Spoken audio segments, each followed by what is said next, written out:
All right, welcome back to the Business Roundtable Podcast. I am your host, David Carr of Steward Your Business, bringing people together to accomplish great things. And we have another great guest here on the podcast, Shannon Carriere of Carriere HR, who she and I are fellow compatriots in Success Champions Network. You may have heard me talk about that with some past episode guests. And Shannon is an expert in all things HR. And so I was telling her, my working title of this this podcast about HR sucks until it saves your business. And so we're gonna go dive into why HR is more than just compliance, but really about a strategic advantage in your business. So I'm excited to have Shannon here. Welcome to the podcast, Shannon.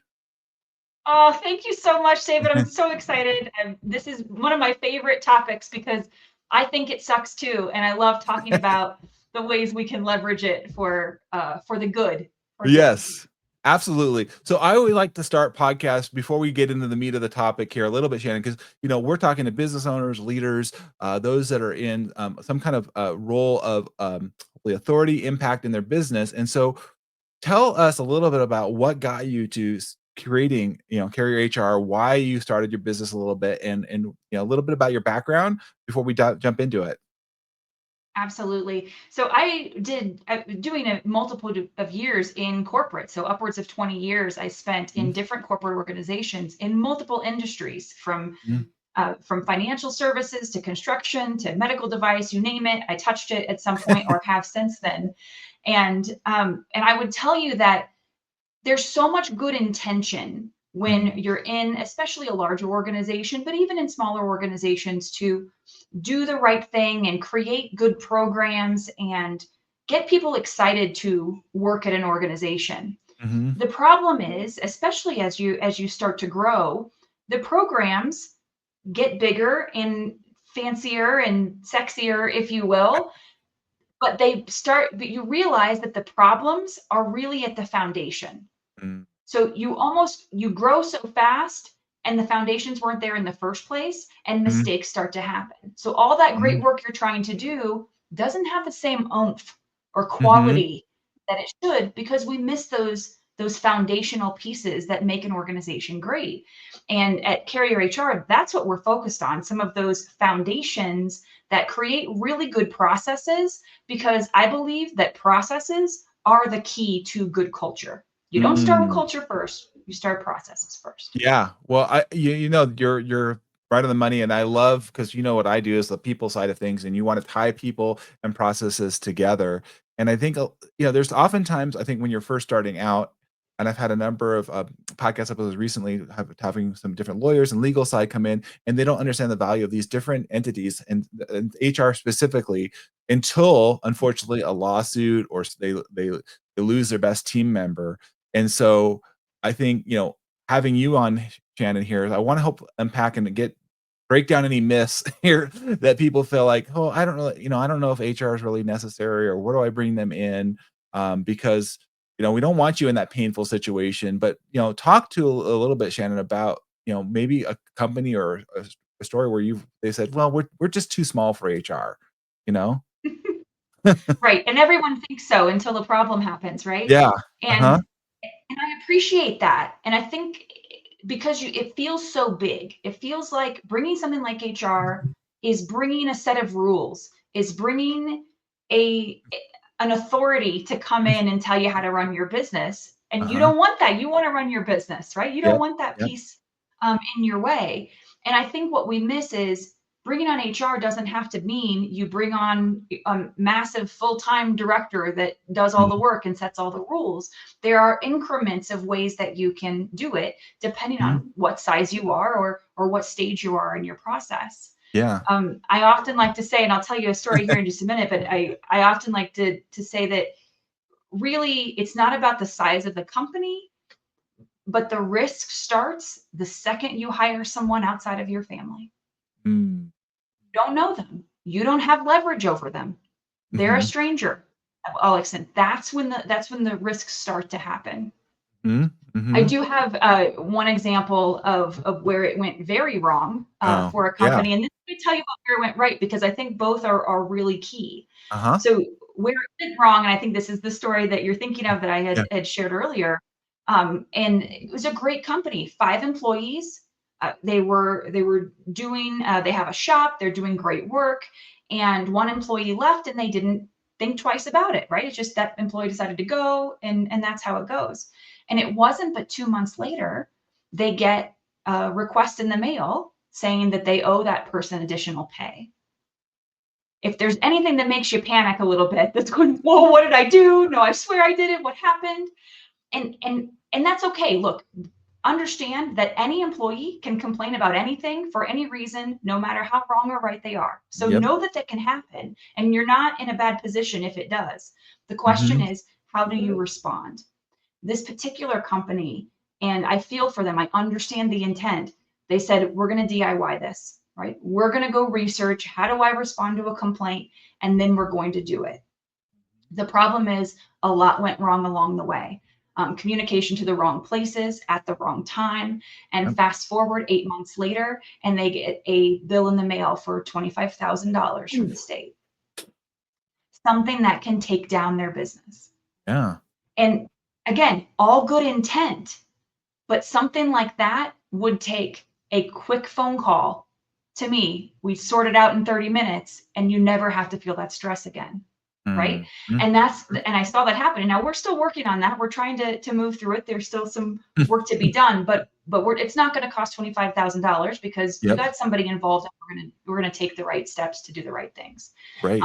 And because they weren't wrong in the first place, they Yep. did the right things in the first place. They paid correctly, but they failed to communicate correctly. That's what they And missed. that's huge. And that's why we have folks like you, Shannon, on the podcast, because I want people to listen here. Like, hey, find an advocate. We have lots of different voices here, but you find the one that works, and like Shannon's saying, they can help you shorten the time. And yes, there's some upfront costs, but it's going to save you a lot more in the long run. It's the same thing I see with. So it's like we do this intentionally, we're much better off. And so being aware and then being proactive, like you said, there's just these little nuances. And I would say from a business owner perspective too, Shannon, there's a lot of more nuances. But if you're nowadays where people are working distributed workforce, other places, I was talking with an employee of a company who's moving. She's a U.S. citizen. Her husband's in the army. We're living overseas. There's different dynamics. Like, are you considering all these different things, like distributed workforce, where they're at? So if you're not all in the same, and that's what I find more common nowadays. Like, how do we keep on top of all those things, right? I'm trying to run Right. the business. Yeah. At minimum, the laws are different in different states and locations and countries, and you have to approach that differently. And then add to that distance, which creates a different level of communication connection. And so Mhm, if you are not really good at it, there are bound to be missteps where people misunderstand what you expect, or mhm. they perceive something differently. And one step of that can domino into a lot of other challenges. Yeah. Well, Well, and yeah, I I'll was show you gonna if I can a situation where something went please. really well. Yeah, please. So, Give us um, thank God we got Shannon on our team, you know? right, right. And things can go well, right? It doesn't have to Yes. all be doom and gloom in the HR space. So, in this particular situation, so I do all levels of what you consider a hotline or supportive services. Mhm, And in this case, it was really just a one-off call, right? They signed up, paid for a one-off call, and we did some consultation. And this particular company, they experienced an employee situation that wasn't bad, but it was suspicious, right? It gave them mhm, a gut something. mhm. And I'm so proud of them for not just ignoring that gut. I think we often Yes, do. You're like, oh, yes. something's vibing not right with that. But when we just kind of push it away, because like, oh, Yeah. people are good, and they are, and also some aren't. So in this Mhm, case, they had a weird vibe, and we got on a call, and they just said, look, I don't know what it is. This person started. We've had a couple of weeks, and they haven't said anything to us, but to other employees, they've been saying things like, well, at my last employer, I got some people fired because they didn't know what they were doing. Or I had a manager who thought that they could take advantage of me and they couldn't. Oh, that's interesting. So again, they haven't done anything wrong, but they're getting a vibe that, wait a minute, this person is really looking perhaps for us to misstep. And we talked through it, came up with a documentation and communication strategy, and the best you can. Because again, employees can complain for whatever reason, right or Right. wrong. You have to be prepared for it. So we have a strategy in place. All is good. I don't talk to them. 2 months later, and that's how quickly these things can escalate. 2 months later, they call and they say, "You would not believe." Not only did that escalate significantly, where she was Mhm. creating a lot of tension and maybe some actual aggression between Mhm. employees, but she was going to different leaders and telling different stories in order to maybe confuse us a little bit. Oh, This is a man. little extreme, I know, but people do this, right? But because they were on top of it and because they had everybody document each and every piece, when that person went to the federal government to complain and they got their EEOC complaint, as you will do, as you will receive, they had every piece of documentation, boom, took them 20 minutes to complete it and they won. Wow. Just like, and it has everything to do with preparation Oh, and yeah. not having to. Yeah. Well, I mean, and that's again why having you be aware, engaged, I think that's so important. Unfortunately, like you said, it's just a matter of you hire an employee. It's unfortunately, I feel like this is a numbers game. But eventually, just your best efforts, and there's unfortunately just people that take advantage of the situation. And I'm not saying everybody does, but there are people that do, or there's just unforeseen things like they're like, how can we mitigate them as proactively as we can versus getting sunk, like you mentioned earlier, because it really can be. I've been in those situations where if you're not prepared or having somebody like yourself, Shannon, it can just be a time suck of away from the business, all this effort that like you said, we got it done in 20 minutes. Fantastic. You weren't prepared for that. You're spending hours and trying to go through all this stuff and getting it documented. And so having you on board, is I feel like so important. Somebody like yourself, and again, I think it's important for we're talking to small business owners. Maybe you don't need a full, like you said, director. Like, what is that? And finding somebody like yourself, Shannon, like meeting them where they're at. How do you tell me a little bit about how do you assess a company and advise them? Like, what do they really need, and where they're at in the business? Five employees, to maybe they're 50 employees, or what? Maybe they're Mhm. what the type of business they're in, because you have a lot of background there. So how do you evaluate from a help a business owner determine what do they need? We start with the foundations of understanding your legal compliance and expected thresholds. And it's not just going, where am I now? It's Mhm. looking at where am I now and where do I think I will be in the next 1 to 2 years? So we can Mm. identify when do you need to step it up a notch Yeah. with some sort of an effort. Once we've got the foundations, then we'll go back to your values. What kind of employer do you want to be? Yeah. And then we can talk about what you prioritize first in order to Mhm. be that type of employer. Yeah. And I think what makes my approach sometimes different than others' approaches Yep. is that I'm going to give you all of the options. You get to choose, am I going to take the premium option or am I going Mhm. to take my low cost option and just get done what I need to? And you can have any of them. It's your business. Mhm. But you Mhm. want to know what you're walking yourself into Yeah. instead of just letting it happen to you.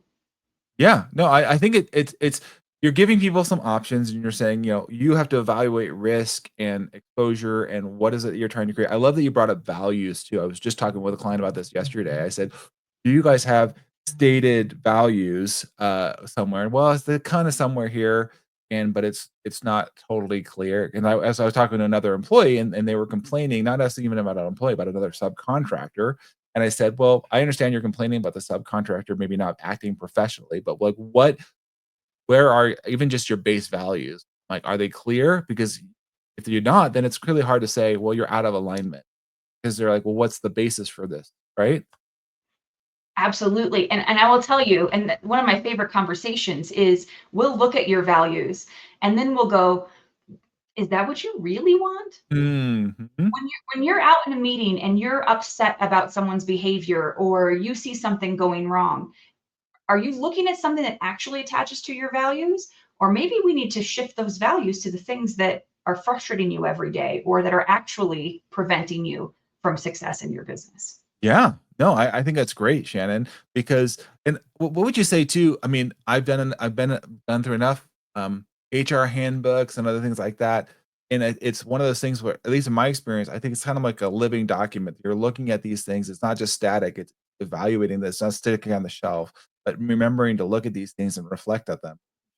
What's your insights there? Or just sharing your experience. I think that's the easiest way to look at it, the simplest way to see. You can look at your policy and know if it matches what you want to see.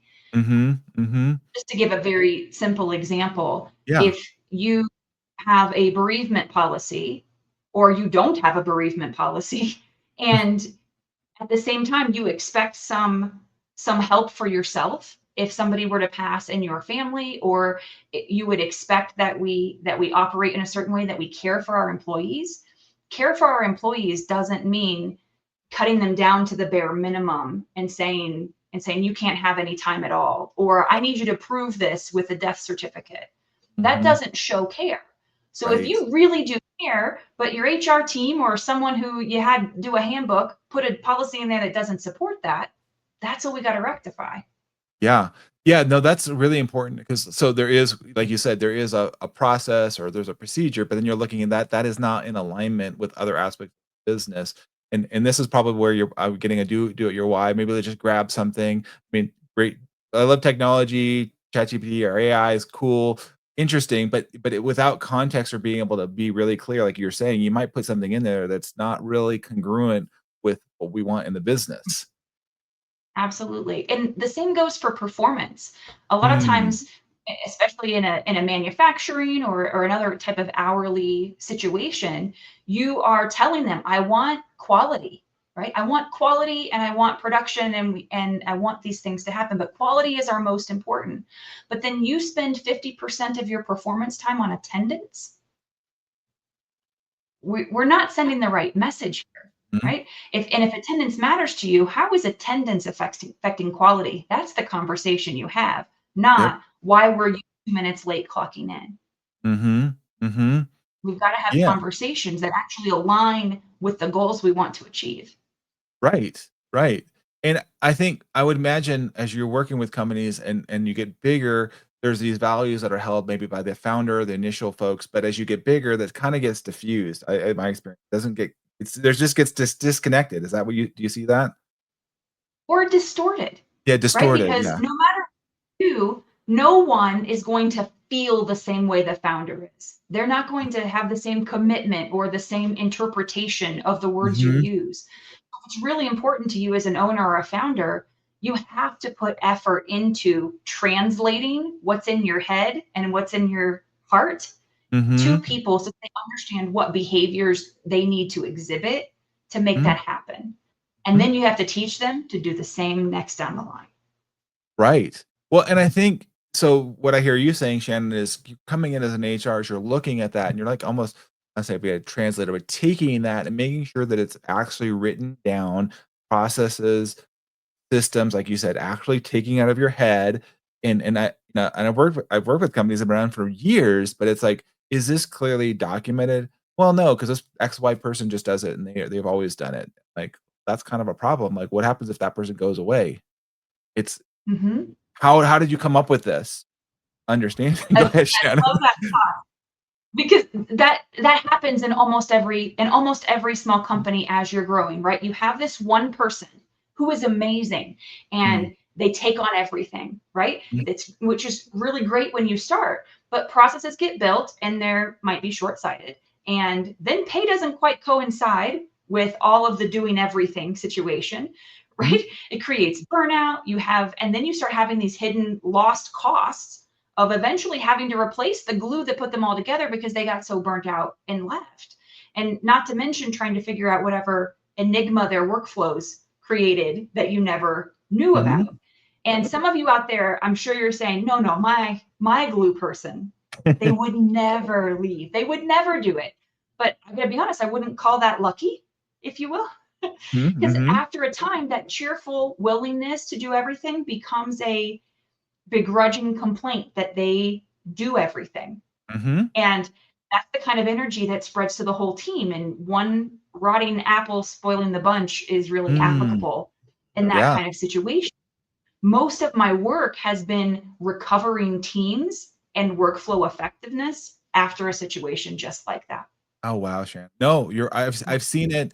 It's like you said, very much there's a person that's been there, and I have to say it's unfortunate because sometimes I feel like, uh, where I've seen this, I'd love to get your feedback on this. So if you find somebody in the business that their sole identity, and this is something I work on, like, is kind of their position in their work, and they really it's almost one-dimensional, and so if you took away their work, that their sense of identity, self-worth, understanding really diminishes, so they're holding very tightly. There can be, I don't say unhealthy manipulation or territorialism, and they're like, "Well, no, you're Mhm. not gonna get into my space, or I'm gonna control the information," and it's like, well, how that then what happens is, as I see, the business owners hit a ceiling. They cannot grow any further because that this person's they're kind of a governor. They're holding it back because I can't. I can only hold so much. You Right. know? And then you're either firing them because you get fed up, or you're keeping them on because you're not sure what else to do and you feel bad. Yeah, And all of that comes from not having clear plans and intention along the way.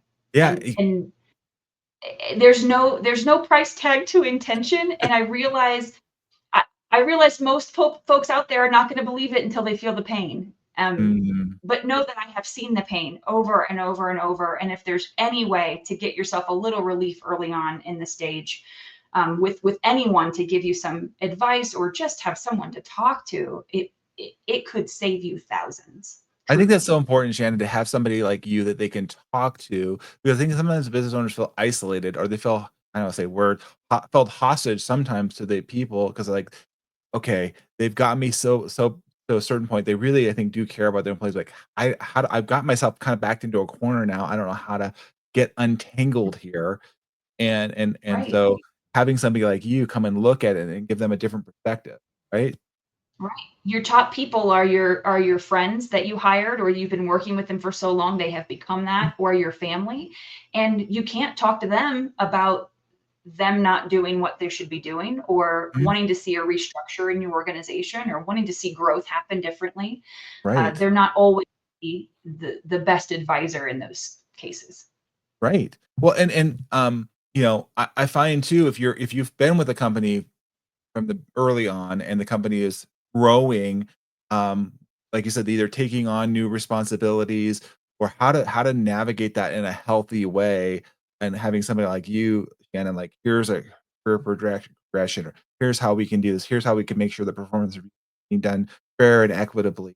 Because I think, and make it effective. But I've talked with companies like, "Yeah, I did a performance review. Did you feel like it was meaningful? Not really. I just want to get my raise or get something." I'm like, "Okay, well, that's not really, nobody's benefiting here then." But we should look Yeah, at this, like you said, what's the plan? Where's the growth? What do we wanna do here, the team? right. And let's be real about that, David. All those things that you just talked about Mhm, sound terrible. No one, when I'm running a business, I don't want to spend the time doing that. It mhm, feels like such a hurdle, and maybe even a waste of time because I don't see the end result. mhm. So in those cases, trust me, you need something, but you don't have to do it. You can hire someone to help you do it, or you can hire Yes. someone to do it, Yeah, but definitely do. right. Absolutely.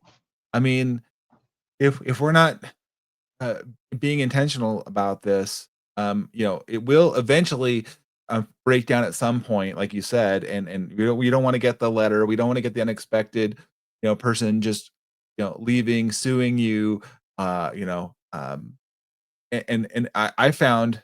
Unfortunately, especially in today's world, and from an HR perspective, I love your perspective. This, there's online platforms, Glassdoor, Indeed, what other ones where people will leave comments and reviews, and it's hard to, if you're not being proactive, because I look at this on the people side of things, because just like people use Yelp or use other businesses, but you're getting comments, you're getting feedback. So you better, people look at these things, right? Talk a little bit about that, Shannon. Such an important point, because we've talked a lot about on the compliance side of things, Mhm, and those are very actually easy black and white ways that you can manage pieces. But people are not going on Glassdoor and going, I really didn't feel like they were very compliant. mhm. No. Yeah, They're yeah, talking about how they felt. They're talking about if the management was competent. They're talking about compensation. They're talking about Did I feel like I was a part of the team and that I was doing something meaningful? And Mhm. so while it's very easy to say, well, I only need an HR person or HR help from the compliance pieces, it's those that create your reputation. And all of them are based in communication and understanding what your employees need. Mhm. And you were a solopreneur one time, or you started the business with just one or two people, and sure, you knew everything, right? You knew what you wanted to pay, you knew how you wanted to hang and treat people, but then you doubled or tripled or more than that, and you start to lose touch, and everyone has a different experience. Do Mhm. you have a handle on all of those experiences? I Yeah. don't know. We have to ask ourselves that question. Right. No, and it's so important to have somebody like you, Shannon, and that's where, I love having you on the podcast because, I love working with folks like in HR because I don't do all of the compliance things, but work on this, like what's as you're identifying things like, hey, how can we support the team through leadership and development and maybe holding workshops or seminars. And so you're seeing where these breakdowns are, like you said, in communication, relationships, the trust is not there. It's like, oh, how do we build that? And so I think working together with folks like you, Shannon, of like a holistically, and that's why it's so important to find a team that comes to support you. And I like personally, even if you're a bigger company, it's great to have an outside perspective of like this is what you're seeing. Like you said, you've worked in so many different industries, different firms. It's just giving you a different perspective and seeing things that you might not have thought of before. Like we all have blind spots, right? That's right. And that's why I like to work with folks that are in the leadership development area like you, because Mhm. inevitably I'm going to find a gap in leadership that is creating more of the problems than need Mhm. be. And, and you've always got to have something to back up on. Sure, I'll put all these processes in place, but if we don't have leaders that get it or that care Mhm. about it in the same way that your owners and founders do, we Yep, very difficult to move forward and to find absolutely. work together. Yeah. Yes. Yeah. Yeah, absolutely. I know we're getting close to the end of the podcast here, Shannon, but, I'm fine. yeah, this is fun. We're gonna have you come back because there's other elements that we wanna get in here, but, I'm hoping that people are hearing, like, okay, whether it's, 5 employees or 50, whatever you're at, having somebody and talking with somebody like Shannon just to get an outside perspective. How are we addressing things? Let's open up things, let's look at it. And then like you said, Shannon, then you're saying, okay, well, based on where you're at and you're evaluating them and say, here's some of the different options. And I think that's great. It's not a one size fits all approach. And so I'm going to make sure, Shannon, we're going to have all of your contact information. Shannon and I are connected on LinkedIn too, so you guys can come there or visit one of our Success Champions Network. Shannon is actually the president of a chapter, and so come check out Success Champion Network and meet with some other business owners there too. Um, before we wrap up, Shannon, I want you to I want to give you an opportunity just to, maybe some key takeaway or thoughts as folks are listening and hearing these things like, hey, if you take nothing else from this conversation today, this is what I want you to walk away with, Shannon. I would say do right by the future of your business Hmm. and the love you have for it and where you want to see it grow by taking some time to think what matters to me. And once you see that, think about what do I need to have and what's nice to have. And right now, do I have all the skills on my team to make that happen? And if not, and it's important to you, you have a space, you have places to go to Yes. add those skills to your team. Absolutely. Thank you, Shannon, for being here. You're an amazing guest. We love having your insights. See, HR doesn't suck. It really actually helps you. And at the end of the day, you're going to be better off. I know sometimes it feels like that, but Shannon, you're wonderful having you here. Oh, thank you so much. It's been so much fun. Can't wait till Yeah. next time. Yeah, absolutely. Thanks, everybody. Of course, we love it when you subscribe. Leave a comment. We'll make sure Shannon gets that. Share this with others. And maybe as you're listening to this and a colleague's like, I don't know about this HR stuff. Hey, well, wait, listen to this podcast. Shannon was on. Learn a little bit more about it. I appreciate you all being a part of this podcast. And until next time, take care, everybody. Thanks for listening.